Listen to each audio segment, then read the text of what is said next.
എല്ലാ പ്രിയപ്പെട്ടവർക്കും യേശുക്രിസ്തുവിൻ്റെ നാമത്തിൽ വന്ദനം. ഇന്ന് നമുക്ക് ക്രൈസ്തവ മണ്ഡലത്തിൽ നിലവിലിരിക്കുന്ന ഒരു അബദ്ധവിശ്വാസത്തെക്കുറിച്ച് അല്പകാര്യം ചിന്തിക്കാണ്. അനേകം അസത്യങ്ങളും അബദ്ധങ്ങളും കെട്ടുകഥകളാലും കിഴവിക്കഥകളാലും ക്രൈസ്തവ ലോകം നിറഞ്ഞിരിക്കുകയാണ്. സത്യം വളരെ വിദൂരമായിരിക്കുന്നു ഈ കഥകളിലെല്ലാം വെളിച്ചത്തിൽ. അതിൽ ഒരു വിഷയത്തെക്കുറിച്ചാണ് ഇന്ന് ചിന്തിക്കുന്നത്. ശുദ്ധീകരണ സ്ഥലം. ഇങ്ങനെ ഒരു സ്ഥലമുണ്ടോ? അതിൻ്റെ ആവശ്യം എന്താണ്? അതിനെക്കുറിച്ച് വേദപുസ്തകം എന്തെങ്കിലും സമർത്ഥിക്കുന്നുണ്ടോ എന്നുള്ള വിഷയങ്ങളാണ്.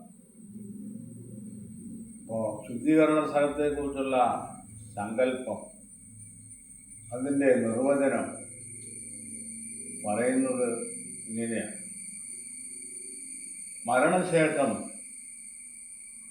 മനുഷ്യരുടെ ആത്മാക്കളെ ഈ ശുദ്ധീകരണ സ്ഥലത്ത് കൊണ്ട് പാർപ്പിക്കുകയും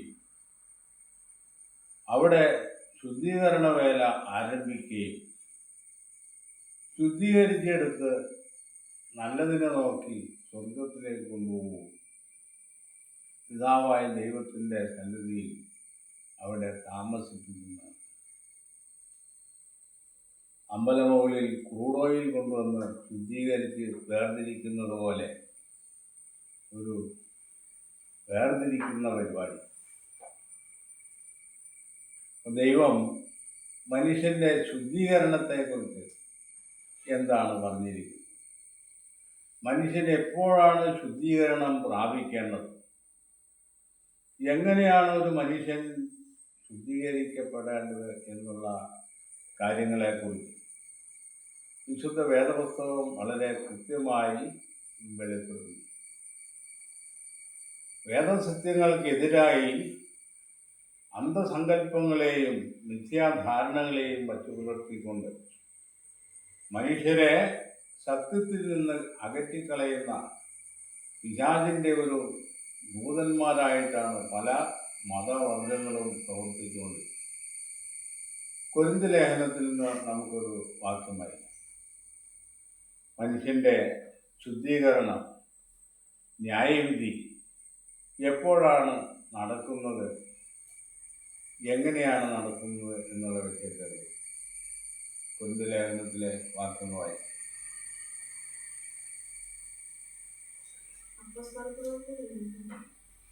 ഇരിക്കുന്നത് നല്ലതാകലും തീയതാകലും ചെയ്യുകയും ക്രിസ്തുയേശുവിൻ്റെ ന്യായാസനത്തിന് മുമ്പാകെ നിൽക്കേണ്ടി വരും. അപ്പോൾ മനുഷ്യൻ്റെ ശുദ്ധീകരണം, ന്യായവിധി എന്നുള്ള വിഷയങ്ങൾ മനുഷ്യൻ ജീവിച്ചിരിക്കുമ്പോൾ, മനുഷ്യൻ മരിക്കുമ്പോൾ പിന്നെ ഒന്നുമില്ല, എല്ലാം നശിക്കുന്നതാണ്. എല്ലാം നശിക്കുന്നവനെ എവിടെയാണ് കൊണ്ടുപോയി ശുദ്ധീകരിക്കുന്നത്, എങ്ങനെയാണ് ശുദ്ധീകരിക്കുന്നതെന്ന് വേദപുസ്തകം പറയുന്നില്ല. ജീവിച്ചിരിക്കുന്നവർ നിങ്ങൾ മരിക്കുമെന്നറിയുന്നു, മരിച്ചവർ ഒന്നും അറിയുന്നില്ല. അപ്പോൾ മരിച്ചവരൊന്നും അറിയുന്നില്ലെങ്കിൽ മരിച്ചവരെ എങ്ങനെയാണ് ശുദ്ധീകരിക്കുന്നത്?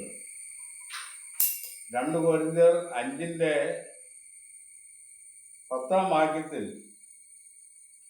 അവനവൻ ശരീരത്തിലിരിക്കുമ്പോൾ ചെയ്തത് നല്ലതാകിലും തീയതാകിലും അതിന് തക്കവണ്ണം പ്രാപിക്കേണ്ടതിന് നാം എല്ലാവരും ക്രിസ്തുവിൻ്റെ ന്യായാസനത്തിന് മുമ്പാകെ വെളിപ്പെടേണ്ടതാകുന്നു. അപ്പോൾ ഇവിടെ ദുഷ്ടനെയും പാപിയെയും നീതീകരിക്കുവാനും ശുദ്ധീകരിക്കുവാനുമുള്ള സമയം യേശുക്രിസ്തുവിൻ്റെ 2ാം വരവിലാണെന്നാണ് വേദപുസ്തകം. ക്രിസ്തുവിൻ്റെ ന്യായാസനത്തിന് മുമ്പാകെ നിൽക്കുന്നത് ക്രിസ്തുവിൻ്റെ 2ാം വരവ്. അതിന് തെളിവായിട്ട് നമുക്ക് പറയാവുന്നത് അപ്പോസ്തല പ്രവൃത്തി 17:31 താൻ നിയമിച്ച പുരുഷൻ മുഖാന്തരം ലോകത്തെ നീതിയിൽ ന്യായം വിധിപ്പാൻ അവൻ ഒരു ദിവസത്തെ നിശ്ചയിക്കും.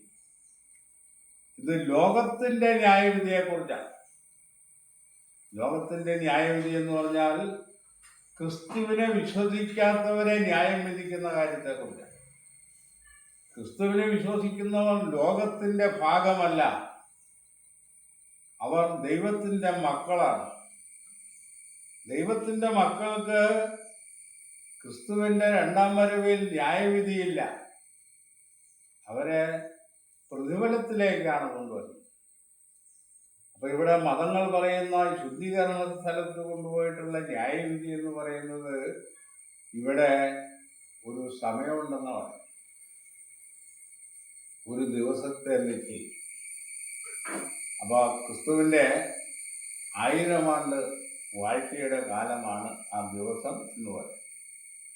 അപ്പോൾ പിന്നെ എങ്ങനെയാണ് ഇവിടെ ഇന്ന് മരിക്കുന്ന ദുഷ്ടരായ മനുഷ്യരെ, അവരുടെ ആത്മാക്കളെ ശുദ്ധീകരണ സ്ഥലത്ത് കൊണ്ടുപോയി താമസിക്കുന്നു എന്ന് പറയുന്നത് എത്രയോ മൗഢ്യവും ബാലിശവുമായ കെട്ടുകഥയാണ്. കുഞ്ഞു കുട്ടികളോട് പറഞ്ഞ് കേൾപ്പിക്കാവുന്ന വിധത്തിലുള്ള കഥകൾ മാത്രമാണ്. ഇപ്പോൾ ലോകത്തെ നീതിയിൽ ന്യായം വിധിക്കുന്ന ദിവസത്തെക്കുറിച്ച് പല ക്രൈസ്തവർക്കും അഭിപ്രായമുണ്ട്, യേശുവിൻ്റെ രണ്ടാം വരവിലാണെന്നുള്ളത്. ഇപ്പോൾ ലോകത്തിൻ്റെ ന്യായവിധിയിൽ ഈ അനുഗ്രഹം ചിലപ്പോൾ ലോകത്തിന് അനുകൂലമായിരിക്കും, അല്ലെങ്കിൽ പ്രതികൂലമായിരിക്കും എന്നാണ് സഭാപ്രസംഗി ഈ വിഷയത്തെക്കുറിച്ച് പറയുന്ന ഒരു കാര്യം. സഭാപ്രസംഗി 12:13-14 വാക്യങ്ങളിൽ ദൈവം നല്ലതും തീയതുമായ സകല പ്രവൃത്തിയെയും സകല രഹസ്യങ്ങളുമായി ന്യായവിസ്താരത്തിലേക്ക് വരുത്തുമല്ലോ.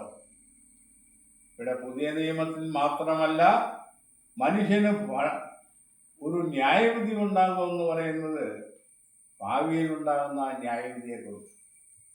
മനുഷ്യന്റെ നല്ലതും തീയതുമായ പ്രവൃത്തികളൊക്കെയും രഹസ്യങ്ങളൊക്കെയും ന്യായം വിധിക്കേണ്ടതിന് ന്യായവിസ്താരത്തിലേക്ക്. അപ്പോൾ പഴയ നിയമ വിശുദ്ധന്മാർക്ക് ശുദ്ധീകരണ സ്ഥലത്തിൻ്റെ ആവശ്യമില്ലേ? ക്രിസ്തുവിന് മുമ്പ് മരിച്ചുപോയ ജനകോടികൾ ഈ ശുദ്ധീകരണ സ്ഥലത്താണോ അവരെ ആത്മാക്കളെ കൊണ്ടിട്ടിരിക്കുന്നത്? പഴയ നിയമവും പുതിയ നിയമവും ഉടനീളം പരിശോധിച്ചാൽ ഇങ്ങനെ ഒരു ശുദ്ധീകരണ സ്ഥലമുണ്ടെന്ന് സ്ഥാപിക്കാൻ ഒരു വാക്യം പോലും വേദപുസ്തകത്തിൽ നമുക്ക് കാണാൻ കഴിയുന്ന. ഏതെങ്കിലും ഒരു മതപണ്ഡിതനോ ഉപദേഷ്ടാവോ ഒരു ആശയം പറയണമെങ്കിൽ ആ ആശയത്തെ പിന്താങ്ങുന്നതായ ഒരു ദൈവവചനമെങ്കിലും വേദപുസ്തകത്തിലുണ്ടായിരിക്കണം. അതല്ലാതെ അവരുടെ സങ്കല്പങ്ങളും തോന്നിയാസങ്ങളും ആളുകളെ പറഞ്ഞ് കേൾപ്പിക്കുകയും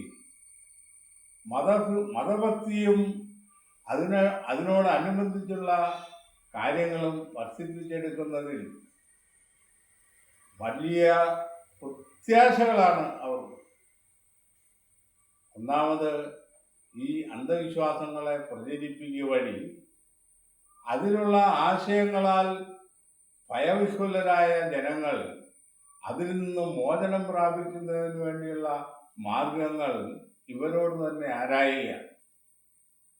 അതിന് പല ചൊക്കിടി വിദ്യകളും പറഞ്ഞ് ആളുകളെ വശീകരിച്ചുകൊണ്ട് മതം വളർത്തുന്ന രീതിയാണ്.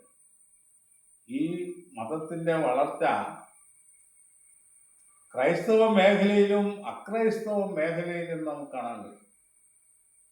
സങ്കല്പങ്ങളെയും കെട്ടുകഥകളെയും ഭാവിയിൽ ആശ്രയിച്ച് യഥാർത്ഥ വിശ്വാസം ത്യജിക്കുമെന്ന് ആത്മാവ് തെളിവായി പറയുന്നു. അപ്പസ്തലൻ പറയുന്ന ഭാവിയിൽ ചിലർ വ്യാജാത്മാക്കളെയും ഭൂതങ്ങളുടെ ഉപദേശങ്ങളെയും ആശ്രയിച്ച് സത്യം വിട്ടകന്ന് കെട്ടുകഥകൾ കേൾപ്പാൻ തിരികെയും ചെയ്യുന്ന കാലം വരും.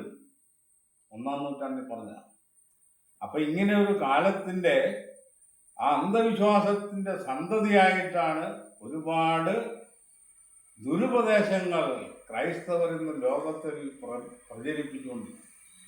അതിൻ്റെ ഫലമായിട്ടുള്ള കുഴപ്പം എന്താണ്? ദൈവത്തിനും ദൈവനാമത്തിനും കുഴപ്പമാണ്. വേദപുസ്തകത്തിൻ്റെ ആധികാരികതയും വിശ്വാസ്യതയും അതിൻ്റെ നൈർമല്യതയും ചോദ്യം ചെയ്യപ്പെടുന്ന വിധത്തിൽ ക്രൈസ്തവ മണ്ഡല ഉപദേഷ്ടാക്കന്മാർ ഇന്ന് അധപ്പതിച്ചുകൊണ്ടിരിക്കുകയാണ്. വേദപുസ്തകം പഠിക്കുന്നതിൽ നിന്ന് മനുഷ്യരെ പിന്തിരിപ്പിച്ചുകൊണ്ട് ഓരോ മതസംഘടനകളും അവരുടേതായ മതസംഹിതകൾ എഴുതി ആ സംഘടനകളിൽ നിൽക്കുന്നവരെ പഠിപ്പിക്കുകയും വേദപുസ്തകത്തിൻ്റെ സത്യ ഉപദേശത്തിൽ നിന്ന് മനുഷ്യരെ നീക്കിക്കളയുകയും ചെയ്യുന്ന അവസ്ഥയാണ്. ഇതിനെല്ലാം വിപരീതമായിട്ടാണ് ഇവിടെ ശലോമോൻ പറയുന്നത്. മനുഷ്യൻ്റെ തീയതും നല്ലതുമായ പ്രവൃത്തികളെ ശോധന ചെയ്യുകയും പരിശോധിക്കുകയും ചെയ്ത് അതിന് തക്കതായ പ്രതിഫലം കൊടുക്കുന്ന ഒരു സമയം വരുമെന്ന് പറഞ്ഞിരിക്കുന്നു. ആ സമയത്തെക്കുറിച്ച് തന്നെയാണ് കർത്താവും അപ്പസ്തോലൻ പറഞ്ഞിരിക്കുന്നതും. ലോകത്തെ നീതിയിൽ ന്യായം വിധിപ്പാൻ അവനൊരു ദിവസത്തെ നിശ്ചയിച്ചു. അവനവൻ ശരീരത്തിലിരിക്കുമ്പോൾ മാത്രമാണ് ശുദ്ധീകരിക്കപ്പെടേണ്ടതും അതിനായിട്ട് ദൈവം ആവശ്യപ്പെടുന്ന സമയവും അവൻ മരിക്കുന്നതിന് മുമ്പാണ്. ഇങ്ങനെയുള്ള യഥാർത്ഥമായ കാര്യങ്ങൾ ഗ്രഹിക്കുകയും മതങ്ങളുടെയും ഈ ഉപദേഷ്ടാക്കന്മാരുടെയും ഉപദേശങ്ങൾ കൈക്കൊള്ളാതെ വേദപുസ്തകം വളരെ ശക്തിമത്തായി നമ്മൾ പഠിക്കുകയും അതിൽ സത്യങ്ങൾ കണ്ടെത്തുകയും ചെയ്യേണ്ടത് ആവശ്യമാണ്. ഇത്രയും പറഞ്ഞുകൊണ്ട് ഈ വിഷയം ഇപ്പോൾ അവസാനിക്കും.